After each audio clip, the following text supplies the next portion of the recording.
Hello everyone, Team Mortec here, back at it again with another rogue discussion. I know a lot of my discussions haven't been favored by the community lately, but that's just how it is.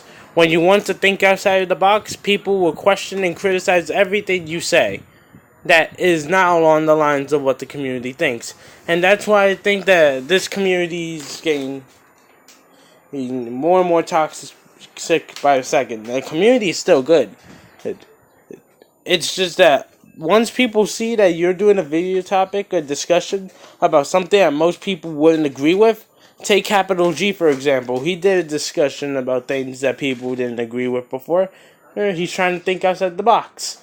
You know what happened? Everybody started criticizing him. It doesn't matter what he did. He got a much higher percentage of dislikes than what he should have received. And now, today, I'm going to be talking about why COVID the Duelist should not be so shit talked upon and why it's so underrated. Supposedly, people feel that we didn't get much out of this set. But here's the one thing that people have forgotten and failed to see. You would have never gotten Mrs. Radiant in this set if COVID the Duelist would have never been a thing, because she came out in this set. You would have never gotten all these different link monsters that you can now use in your decks. Mainly Mrs. Radiant and Firewall Dragon, of course, but anyways. I understand the complaining about the Firewall Dragon being so expensive, because since this is the main character's card, it's going to get reprinted to death eventually. I understand that, and I agree with that. But people shit talk this set so bad, and people don't even bother to take another second look at the set to see how good it really is. We have the Twilight Sworns introduced to us in this set. And a lot of people just don't like the Twilight Sworns. And for some reason, they're very underrated. And you know what? I'm just going to sit back and I'm going to wait for Lumina to Twilight Sworn Shaman to go down to $15 or less, and then I'm buying them all. Then I'm doing a buy on 3 copies of them. Actually 2, because I got one in the packs if you saw my pack opening video for sneak peek. But yeah, I'm waiting for her to hit $15 and then I'm buying my last 2 copies of her. That's it. Done. The Twilight Sworns are a very underrated deck. They have very high spam capabilities. And if you've forgotten about a lot of people shit talk this guy too. And every time people shit talk Light Sworn cards, I'm gonna defend them all the way to the very end to my best of ability. Because not only I'm a Light Sworn fan, these cards are broken in their own. This guy is broken in their own right too. The only ones you can say that they're okay at best are these 3. Because their effects are not all that powerful. You honestly just play them in your deck list for names. But Twilight Sworn Shaman and Punishment Dragon are cards that you cannot shit talk whatsoever. Especially Twilight Sworn Shaman. Broken. Now you can run Owler of Darkness in the deck, and if you banish something, you can normal summon her, apply her effect, discard a card, get that Twilight Sworn back onto the field, alive and kicking again. And Twilight Sworn Shaman is more versatile than the original Lumina. But do people see that? No. Because people are very light-minded, I could say. I'm not sure if I'm saying it right, but no. The term I'm looking for is closed-minded. Once one person puts their opinion out there, the masses follow what they say.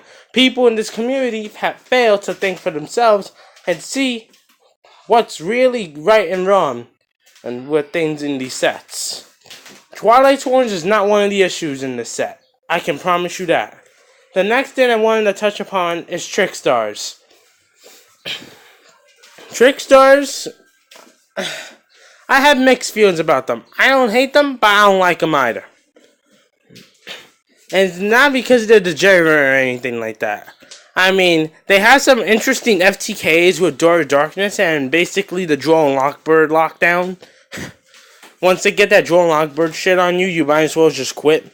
If they resolve that shit on me, I just leave. I don't even play the game out, see if I would win, because I'm too frustrated at that point to go on. But if they don't get that Droll and Lockbird or Door of Darkness combo off, then they really don't have that much on you. Because the only thing they could do is burn you for a little bit. And I say they'll be able to burn through 5,000-6,000 of your life. And then you're going to be able to basically one-up them and out-resource them automatically. I mean, it's a cool burn deck. It's definitely a huge evolution to chain burn. But it's a work in progress. This deck needs to get its Link monsters so it'll be complete already. But it's a cool deck. I don't mind it. But what I really, but aside from the Twilight Sworn argument, the main reason I hate people shit-talking this set is because a lot of people were complaining, we need Link monsters, we need Link monsters, we need Link monsters. Until this set came out, we only had a Deco Talker and a fucking Link Spider. That's all we had. And then this set came out, and now we have Firewall Dragon, Mrs. Radiant, the whole Stargrail archetype, and Gaia Saber, the Virtual Knight. Everybody was bitching about needing Link monsters, and then this set came out.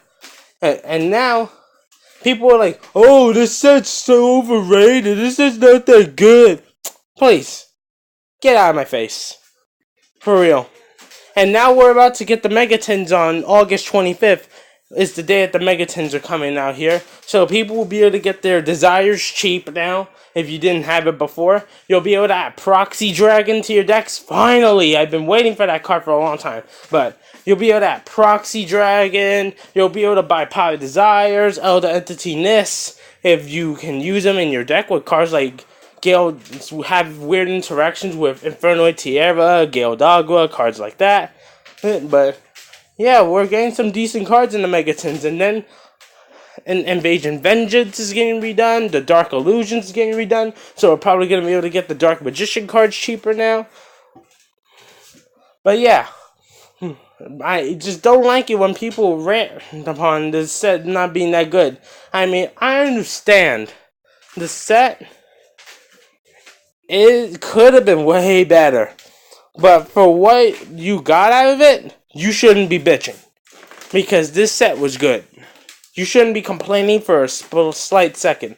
This set was good enough to get you Link monsters in order to make your decks, some of your extra deck-based decks, like for example, all of the Earth decks, Despots, Trades, Fluffles, etc., they needed Mrs. Radiant in their deck in order to reach the full potency of their potential. Without Mrs. Radiant, they couldn't do much at all. Trains weren't able to do much at all until they have Mrs. Radiant now. But, okay, you got Mrs. Radiant, but you're still saying that the set is shit. Okay, if the set is shit, we'll take it back, and you won't get Mrs. Radiant. How you feel now? Like, I see a lot of videos shit-talking the set. I mean, I understand that the set was really bad, but for what you got out of it, it's not the worst thing in the world. So it's not as bad as Dimensional Guardians. If you guys remember that set back from, I think, early May to mid-June, somewhere around there. It's not as bad as Dimensional Guardians. Now, some flaws that I do agree with the set. I don't know why Konami took out the DDD High Flame Executive Genghis out of this set. Because it makes no sense to me. You know what? Let me look that guy up for you guys.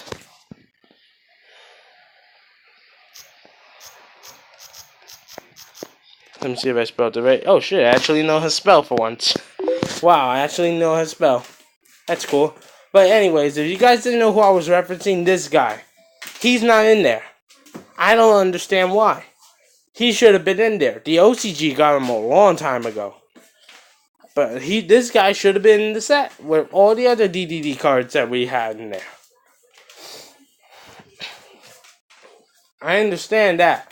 But still, for what you got out of the set, you should be grateful that you were able to get Link monsters out of the set.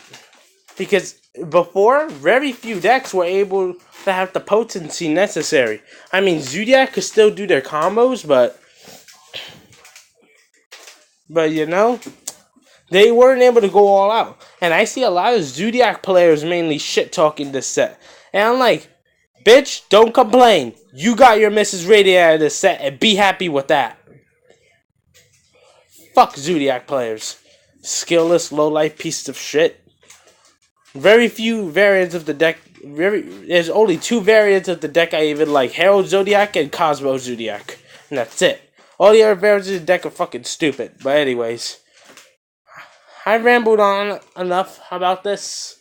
I can't even call it a mess because me personally, as a Lightsworn player, I benefited out of this set. I understand not everybody appreciates the potency and the longevity of Lightsworns like I do. So I understand why nobody likes Twilight Sworns in this set, because nobody appreciates the longevity, potency, and resistance that Lightsworns has put up over the years. Trickstars, you play it, you don't. I really don't give a fuck about the deck. Like I said, I have mixed feelings about the deck on whether I like it or dislike it. Right now, I don't care for it. Me personally, if you play it, you don't. I don't give a fuck. Like I just said ago. Firewall Dragon, this shit's game reprinted. Mrs. Radiant is probably the best splashable generic card in the entire set. And this guy is decent with Daigusto Emerald because he's a vanilla monster, technically. And this guy should have been in the set. So yeah, this set is both good and bad, is what I'm trying to say. It's not completely bad, but it's not that great either. It's in the middle. Basically how I feel about Maximum Crisis. It's in the middle. So, this is my discussion video. I wasn't rambling. I didn't shit talk the set, but I didn't make it all high and mighty either. Battles of Legend Light's Revenge is definitely a way better set than this. But yeah, I rambled on enough about this. So, Team Molotech signing out. Don't forget to like, share, and subscribe my videos. Peace.